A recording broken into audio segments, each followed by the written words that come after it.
صدیق اکبر رضی اللہ تعالیٰ عنہ ایک مرتبہ مکے میں کہیں سے جا رہے تھے اور دیکھا کہ ایک غلام پر ظلم و ستم کیا جا رہا ہے۔ اس غلام کو تپتی ریت پر لٹایا ہوا ہے اور اس کے اوپر وزنی پتھر رکھے ہوئے ہیں، اور اس کا مالک کہہ رہا ہے کہ تو محمد کے دین کو چھوڑ دے، لیکن وہ غلام ہے کہتا ہے احد احد، اللہ ایک ہے، اللہ ایک ہے، توحید کو نہیں چھوڑتا۔ صدیق اکبر نے جب یہ دیکھا تو اس کا جو مالک تھا، اس غلام کا جو مالک تھا، امیہ بن خلف اس کا نام تھا، اس کو کہا امیہ تجھے شرم نہیں آتی، حیا نہیں آتی، کوئی خدا کا خوف نہیں ہے کہ غلام کے اوپر اتنا جو ہے وہ تو ظلم و ستم کر رہا ہے؟ تو اس پر اس نے کہا کہ اگر آپ اس کو چھڑوانا چاہتے ہیں تو چھڑوا لیں، اس کی قیمت بھر دیں، اس کو خرید کے لے جائیں۔ تو اس نے قیمت بتائی تو صدیق اکبر نے اپنے مال سے جو ہے وہ اس غلام کو خریدا اور آزاد کر دیا۔ کیا آپ جانتے ہیں کہ وہ غلام کون تھا؟ جی ہاں، وہ مؤذن رسول اللہ حضرت سیدنا بلال حبشی رضی اللہ تعالیٰ عنہ تھے۔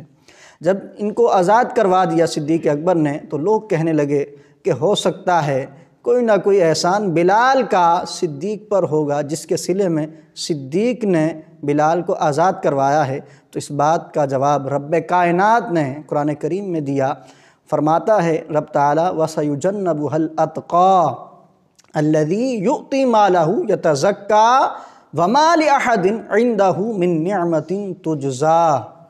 فرمایا کہ عنقریب وہ بندہ جو زیادہ پرہیزگار ہے، زیادہ متقی ہے، وہ آگ سے نجات پا جائے گا۔ مفسرین نے فرمایا ہے کہ یہاں اتقا سے مراد صدیق اکبر ہیں۔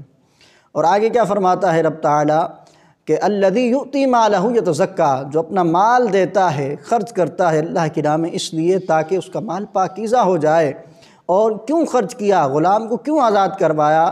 اللہ فرماتا ہے اس اعتراض کا جواب جو لوگوں نے کیا تھا کہ کوئی احسان ہوگا، لیکن اللہ نے کیا فرمایا وَمَا لِأَحَدٍ عِنْدَهُ مِن نِعْمَةٍ تُجْزَى، کہ اس کے اوپر کسی بندے کا کوئی احسان نہیں تھا کہ جس کو اس نے جو ہے وہ واپس کیا ہو یا جس کا بدلہ چکایا ہو، کسی کا اس بندے پہ کوئی احسان نہیں تھا۔ کیوں کیا یہ صرف اللہ کی رضا کی خاطر کیا، اللہ کی خوشنودی حاصل کرنے کے لیے اس غلام کو اس بندے نے آزاد کروایا۔ تو یہ تھے سیدنا صدیق اکبر رضی اللہ تعالیٰ عنہ، جو کہ مسلمانوں کے پہلے خلیفہ ہیں، اور 22 جمادی الآخر ان کا یوم عرس منایا جاتا ہے، ان کا یوم منایا جاتا ہے۔